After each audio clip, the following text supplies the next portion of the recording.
नमस्कार. आजची breaking news पुण्यातून भारतातील पहिल्यांदाच श्री बालाजी युनिव्हर्सिटी पुणे यांच्या वतीने इंडियन मीडिया बॅरोमीटर 2025 हा प्रिंट, टेलिव्हिजन आणि सोशल मीडियाचा सर्वांगीण मीडिया हेल्थ स्कॅन रिपोर्ट प्रकाशित करण्यात आला आहे आणि हा उपक्रम करणारी देशातील पहिली शैक्षणिक संस्था म्हणून SBUPने इतिहास रचला आहे. कार्यक्रमाचे प्रमुख पाहुणे महेश जागडे, माजी प्रधान सचिव महाराष्ट्र शासन यांनी आजचा मीडिया लोकशाहीचा रक्षक न राहता व्यावसायिक उत्पादनासारखा वागू लागल्याचा इशारा दिला.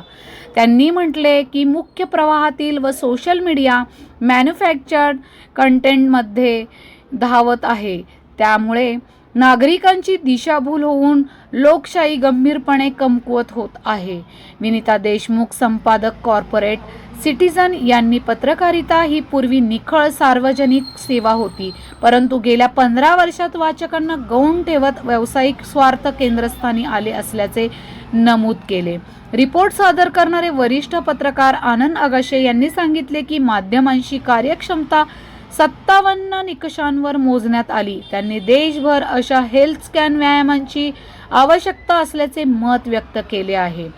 SBUPचे कुलगुरू डॉक्टर GK शिरूड यांनी या रिपोर्टमुळे कथानक कसे तयार होते, विश्वास कसा निर्माण किंवा कोसळतो हे स्पष्टपणे समजते असे देखील सांगितले. यानंतर मीडिया एक्सप्लोशनच्या युगातील पत्रकारिता या विषयावर झालेल्या पॅनल चर्चेत न्यूज रूमची आकुंचन, डिजिटल सामग्रीची प्रचंड वाढ आणि निष्पक्ष पत्रकारिता पुन्हा कशी उभारी घेऊ शकते यावर चर्चा करण्यात आली. कार्यक्रमाचा समारोप आभार प्रदर्शन व हायटीने करण्यात आला. धन्यवाद. पुणे 24 न्यूज, जय श्री डिमळे.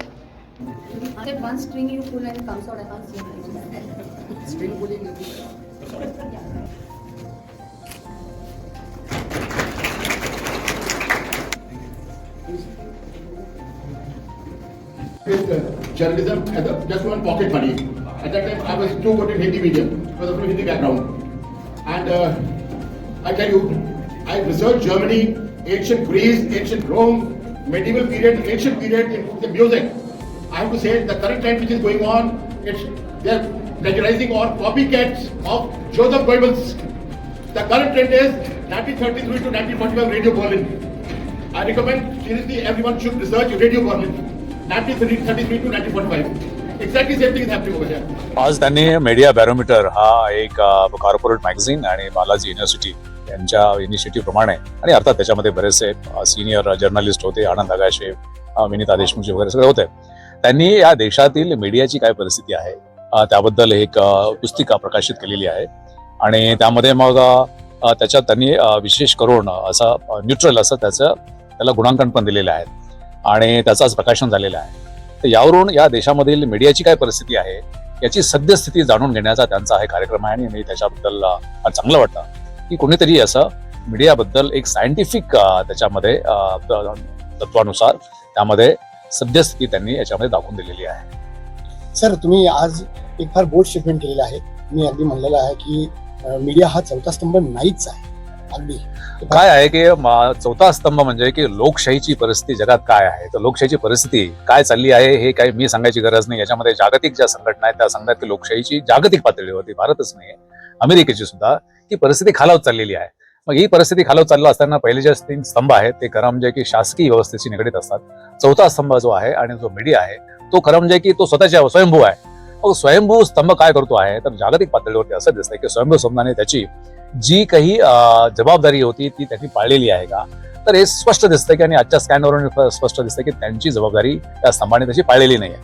आणि जर मग हा स्तंभ जर तशी जबाबदारी पाळत नसेल तर त्याला स्तंभ का म्हणायचा. माझं पर्सनल अंडरस्टँडिंग असं आहे की हा लोकशाहीचा चौथा स्तंभ आपण जे म्हणतो तो स्तंभ राहिलेला नाहीये, कारण तो काही ना काहीतरी अशा तुमच्या भांडवलदारांच्या कशामध्ये गेलेला आहे किंवा आता इथून पुढे जो टेक्नो फिडलिस्ट जे तंत्र बादशाह त्यांच्या हातामध्ये तो जाणार आहे. त्यामुळे मला वाटतं की बहुतांश त्याच्यामध्ये काही अपवाद आहेतच, पण बहुतांश ठिकाणी हे जे मीडिया आहे, वृत्त आहे किंवा त्याच्यामधून जे स्प्रेड केलं जातं हे प्रॉडक्ट म्हणून त्याच्याकडे जास्त होत आहे. आणि जे या पद्धतीने की एखादं शासन चुकत असेल, व्यवस्था चुकत असेल किंवा काही धोरणं चुकीचे येत असतील तर त्याला खरं म्हणजे की त्याच्या बाबतीमध्ये काहीतरी भाष्य करण्याची जी ताकद आहे जगभर ही मीडियाची आता संपल्यासारखी वाटते. सर, आज आम्ही ज्यावेळेस ग्राउंडवर रिपोर्टिंग करायला जातो तो बरेचदा आम्हाला बरेचसे अपमानास्पद शब्द ऐकायला भेटतात, जसं ट्रोलिंग मीडिया, बायस मीडिया. तर तुम्हाला ह्याच्यावर काय म्हणायचं? तर माझं असं म्हणणं आहे की तुम्ही तुमचं काम केलं पाहिजे, पण काम करताना मग आपण कुठे चुकतो आहोत का, मग आपल्याला असं का म्हणताय, मग आपण जसं म्हणत असतील कोणी आपल्याला जर काही चुकीचं म्हणत असतील तर ते तुम्ही चुकीचं आहात असं सांगण्याची आपल्यामध्ये ताकद पाहिजे. मग अशा ताकदीचे प्रश्न विचारले पाहिजेत. आता ठीक आहे की तुमचे मालक काही असतील किंवा तुमचे नॅशनल काही पॉलिसीज असतील की अमुक ह्याच्याशी सेवा, पण तुम्ही स्थानिक पातळीवरती जे प्रशासन काम करतं ते जनतेसाठी असतं आणि ते चुकीचं काम करत असेल तुम्ही निश्चितच त्यांना विचारू शकता, तर म्हणजे की त्यांना एक्सपोज करू शकता. जर जिथे असेल तर जनतेसाठी तुम्ही करू शकता. जर हेही करत नसाल तर मग जनतेने तुम्हाला तसं खरं म्हणजे की तुम्हाला नावं का ठेवू नये. सर, हे जे क्लोजर होतं ते हेल्थ स्कॅन होतं, बॅरोमीटर होतं मीडियाचं, तर त्याच्यामध्ये आणखी तुम्ही सर म्हणला होता की डिझीज आपल्याला सापडलेला आहे, त्याची रेमेडीज किंवा त्याचं क्युअर नाही. आता काय आहे की ही अशी पहिलं इनिशिएटिव्ह आहे की या देशामध्ये, भारतात कुठचे बाहेर असेल तर मला माहिती पहिलं इनिशिएटिव्ह आहे की त्यांनी असं तांत्रिकदृष्ट्या सायंटिफिकली असं त्याचं हे स्कॅन केलेलं आहे. या स्कॅन मधून असं दिसून आलेलं की तितकीशी परिस्थिती चांगली नाहीये. आता हे खरं म्हणजे की अशा हे नवीन इनिशिएटिव्ह आहे, ह्या इनिशिएटिव्ह प्रमाणे आपल्याला काय बदल करता येणं शक्य आहे किंवा बदल करता येणं शक्य आहे किंवा नाही सध्याच्या वातावरणामध्ये, हा विचार खरं म्हणजे आता समाजामध्ये स्प्रेड झाला पाहिजे. त्यांनी तर एक दिशा दाखवलेली आहे, पण समाजाने बघितलं पाहिजे की अरे आपला अशी परिस्थिती आहे, आपण याच्यापासून काहीतरी बोध घेतला पाहिजे. सर, तुम्ही भरपूर उच्च विश्वविद्यालय आहेत, तर त्याच्यामधलं पुण्याचं आयुक्तपद हे तुमच्याकडे होतं, तर त्यावेळी सर तुमच्याकडे प्रेशर व्हायचं का, म्हणजे मीडियाचं आणि त्याच्या बाबतीत कसं भूमिका होती तुमची? खरं म्हणजे की याच्यामध्ये प्रेशर असणारच आहे, मनुष्य स्वभाव आहे. पण तुम्ही प्रेशर आले तरी जे योग्य काम करायचे, समाजाभिमुख काम करायचे, लोकांसाठी काम करायचे ते चालू ठेवलं तर मला नाही वाटत की त्या प्रेशरचा काय परिणाम होतो. आता त्या प्रेशरमुळे मी काम करणार नाही आणि मग आम्हाला प्रेशर असतात, ही पळपुटी भूमिका असते प्रशासकांची. आणि ही पळपुटी भूमिका म्हणण्यापेक्षा हे त्यांनी एक प्रकारचा गाजावाजा केलेला की आमच्यावरती प्रेशर असतात. तितकंसं प्रेशर असेलही, पण त्या प्रेशरमधून काम करण्यासाठी तुम्हाला तसं संविधानात कवच कुंडलं दिलेली आहेत. त्या कवच कुंडलाचा तुम्ही वापर करता की नाही, एक मीडियाने त्यांना विचारलं पाहिजे की तुम्ही आयुक्त आहात, तुमच्यावरती प्रेशर आहे, तुम्हाला कवच कुंडल आहे, त्याचा वापर केला का तुम्ही, असं मीडियाने विचारलं पाहिजे. त्यावेळी मीडिया कसा होता? प्रतिमा जी मलिन झाली आहे, तर त्याच्यासाठी तुमचे काय सल्ला किंवा तुमचा काय संदेश? कोणाची प्रतिमा मलिन झाली आहे? मीडिया. आता मीडिया इतका प्रगल्भ आहे, आणि समाजासाठी तुमचं काय संदेश? मीडिया इतका प्रगल्भ आहे, इतके मोठे दिग्गज त्याच्यामध्ये काम करतात, त्यांना मी कोण ऍडवाइस देणार आहे? त्यांनी खरं म्हणजे की स्वतःचा विचार केला पाहिजे की काय करायचंय. त्यामुळे आणि असं कोणी त्यांना टीचरची गरज नाहीये, त्यांना एक्झॅक्टली माहिती आहे की काय आहे ते. त्यामुळे त्यांनी स्वतःहून काय बदलायचं असेल तर बदलावं, नसेल बदलायचं ते चाललंय ते चालूच आहे. समाजासाठी नाही, समाजासाठी एकच आहे की त्यांनी खरं म्हणजे की जे काही घडतं आहे ते चांगलं की बरोबर आहे, आणि ते चुकीचं असेल तर मग तशा ती व्यवस्था बदलण्यासाठी तुम्हाला ते करावं लागणार आहे. नाही तर नुसतंच कोणीतरी महात्मा गांधी येतील किंवा मग प्रभू येशू येतील किंवा प्रभू रामचंद्र येतील आणि व्यवस्था बदलतील असं नाहीये. तुम्हीच प्रभू येशू आहात, तुम्हीच रामचंद्र आहात, तुम्हीच महात्मा गांधी आहात, असं करून समाजाने वागलं पाहिजे. सोशल मीडिया एक खूप मोठ्या प्रमाणात आता येत आहे, त्यालाच आता मेन सोशल मीडियाच्या बाबतीमध्ये की सोशल मीडिया हे दुधारी शस्त्र आहे. त्याच्यामुळे खरं म्हणजे की लोकशाही सुदृढ होऊ शकते, पण त्या सोशल मीडियाच्या बाबतीमध्ये असं इंटरनल त्याचं असं असतं की त्याचा मिसयूज होऊ शकतो, त्याचा दुरुपयोग होऊ शकतो, आणि हा दुरुपयोग होतोय हे लोकांच्या लक्षात पण येत नाही. ते त्यांचं मन सबकॉन्शियस माइंडला ते अपील करतात. त्यामुळे याच्यामध्ये खरं म्हणजे शासनाने, लोकप्रतिनिधीने हे केलं पाहिजे की त्यांना तितकं तसे लोकप्रतिनिधी लोकांनी निवडून दिले पाहिजेत की त्यांना हे समजेल की सोशल मीडियाचा काय दुष्परिणाम होणार आहे, पुढच्या पिढ्यावरती काय त्याचे परिणाम होतील हे समजणारी आणि त्यावरती नियंत्रण करणारी काहीतरी व्यवस्था असली पाहिजे. मी Vinita Deshmukh, editor corporate citizen and in charge school of media, Shri Balaji university Pune. तर मी 20 वर्ष इंडियन एक्सप्रेस मध्ये जर्नलिस्ट होते आणि RTI वापरून खूप इन्व्हेस्टिगेशन जर्नलिझम मी केलेलं आहे. पण मागचे 10-15 वर्षापासून असं मी बघते की जो media use to talk truth to power, तो मीडिया झालाय talking truth as per the power's direction. So that is the truth. तर त्यामुळे ह्याच्यामुळं लोकांना कळतच नाही की काय खरं आणि काय खोटं. जे ब्रेन वॉशिंग गोदी मीडिया जे आपण म्हणतो ते करेल ते सत्य. आणि नुसतं आरडा, आपण जर्नलिस्ट कसे होतो की स्टडी करून, डॉक्युमेंट्स घेऊन, रिसर्च करून, अभ्यास करून मग लोकांच्या समोर ते फॅक्ट्स द्यायचो. परंतु इथं नुसतं जोरजोराने संध्याकाळी ओरडायचं आणि लोकांच्यावर असं प्रेशर टाकायचं की बघा काय चाललंय ह्या देशात. आणि जसं झगडेजी म्हणाले की नॉन इश्यूजवर, रिलिजनवर, आणि इथं सगळे आपले इन्फ्रास्ट्रक्चर माहितीये की रोडचा इन्फ्रास्ट्रक्चर काय आहे, सगळा ढसमळ झालेला आहे. रोज 500 लोक, नितीन गडकरींनीच सांगितलं, 460 लोक रोज ऍक्सिडेंट मध्ये मरतात. ब्रिजेस करतात, ते कोलॅप्स होतात. म्हणजे करप्शन तुम्ही समजू शकता की किती मोठं आहे. पण ते सगळं मीडिया दाखवत नाही. म्हणून आनंद आकाशे मी दोघं इंडियन एक्सप्रेस मध्ये आम्ही एकत्र होतो 1988 मध्ये. तर विचार आला की आपण तरी काहीतरी करू, आपण काहीतरी करून लोकांच्या पुढे ठेवू की हा मीडिया जो आहे जरा सेल्फ रिफ्लेक्शन, म्हणजे आरसा जो असतो, आपण आरशात बघायला पाहिजे मीडियाने की खरंच तुम्ही आता काय आहात. आणि लोक म्हणजे बाकीचे स्टेक होल्डर्स, ते एज्युकेशन मध्ये असू दे, मीडियाच्या एज्युकेशन मध्ये, मार्केटिंगच्या डिपार्टमेंटमध्ये असू दे, NGO असू देत, सिटिझन्स असू देत, त्यांच्या परसेप्शन प्रमाणे मीडिया काय आहे. आधी जे काय छापायचं पेपरमध्ये ते म्हणजे सत्य होतं, अंतिम सत्य. पण आता लोक म्हणतात ह्याला अजेंडा आहे का, काही मोटिव्ह आहे का, ही बातमी का केली, असं सगळं पसरलंय आणि आपल्या सगळ्यांचं इमेज जे आहे ते डेंट झालंय. मॅडम, आज जे तुम्ही बॅरोमीटर ऑफ मीडिया असं एक पुस्तिकाचं विमोचन केलं, त्याचे काय रिझल्ट आहेत, त्याच्यातनं काय निकष निघतायत की काय करता येईल पुढे?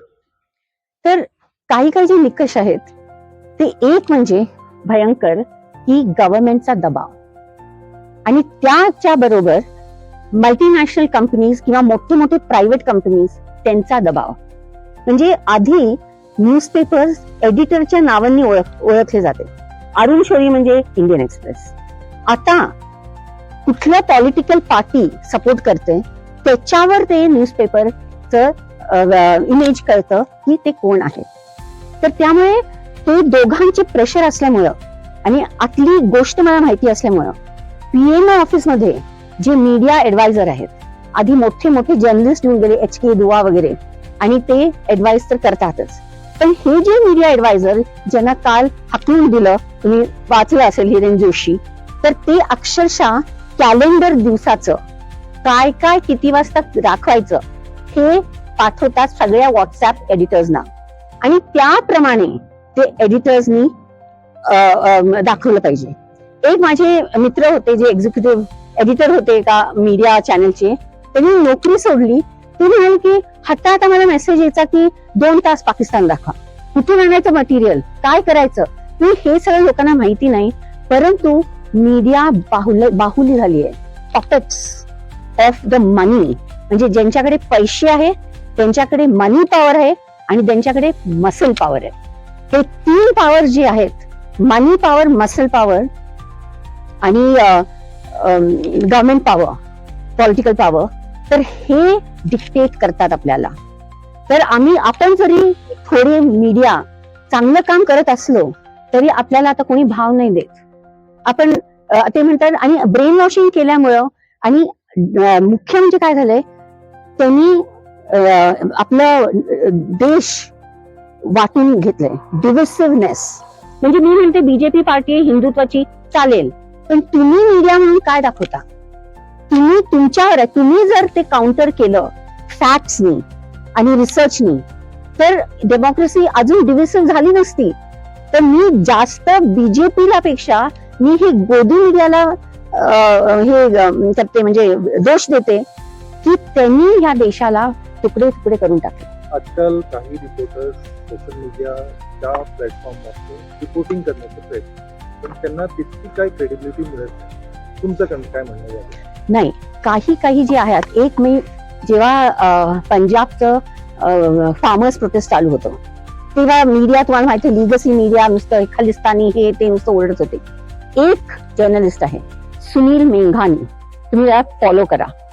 तो ट्विटरवर रात्री एकदम मध्यरात्री पण तेव्हाचं पोझिशन काय आहे, असली गोष्ट काय आहे, तो ते दाखवत होता, आणि त्याच्यावर मी त्यालाच फॉलोच करायची. तर त्यामुळे सोशल मीडिया हे खूप मोठी शक्ती झालेली आहे. आणि आपल्याला काही टाइम्स ऑफ इंडिया नको, इंडियन एक्सप्रेस नको, कोणी नको. आपण आपलं आणि आपलं मोबाईल घेऊन आपण जास्त लोकांशी पोहोचू शकतो. इंडियन एक्सप्रेस यांचा असेल काहीतरी 50,000 लाख टाइम्स ऑफ इंडियाचा, पण आपण 10 लाख 1 कोटी लोकांना पण पोहोचू शकतो. Which has just set up its bureau office in India yesterday and is going live. And the objective of this television format, television news. television news. Okay, we'll come to that. So, having said that, Radhesham, over to you regarding the empowerment. No, you explain what the model is so that we try and see whether we are really working towards it. Because ultimately, it's about journalists being empowered to do the job, notwithstanding the external or the internal pressures that we are talking about. What next? I'm not sure. I'm not sure I'll be able to answer this perspective. It also depends on what you consider as an empowerment. So somebody empowering me as a journalist and giving me space, if you consider that is empowerment, I probably agree with that. The empowerment journalism, what you are talking about, it comes from the grassroots experience where I covered all these women farmers in Western Maharashtra and some parts of North Karnataka. Give it to you. Yeah.